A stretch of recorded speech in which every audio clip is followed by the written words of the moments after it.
Kailan nagiging meaningful yung pagkakaiba ng resulta ng dalawang surveys na ito? Ang sinasabi ng Malacanang, those are just numbers, hindi yan makakaapekto sa performance ng Pangulo. Pero kailan nila dapat seryosohin ito? Lalo dalawang magkaibang survey, ang nakita natin, bumaba talaga ng matindi yung trust ratings ng Pangulo.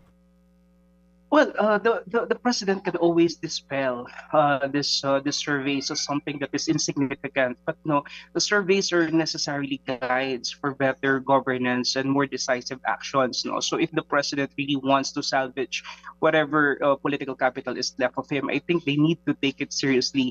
And we need to understand that these are two reputable survey firms. No, talking about the SWS and Pulse Asia.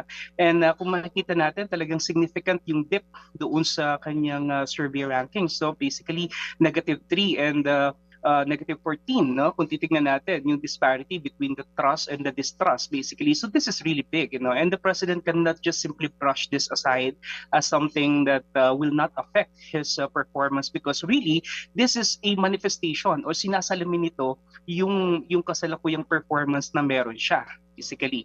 And this is very, very problematic at this part. Mga kapatid, brothers and sisters, saan ka pa? Dito na tayo sa totoo. Dito na tayo sa True FM. Mga kapatid, mag-subscribe and follow po kayo sa social media accounts ng True Network PH. Yan po kami, hanapin nyo lang True Network PH, Facebook, Instagram, YouTube, TikTok, and podcast. Mapa Apple or Spotify man yan, mahahanap nyo kami. Lahat ng mga napapanood at napapakinggan nyo po sa programa, nasa social media accounts namin yan. So paano mga kapatid? See you sa social media!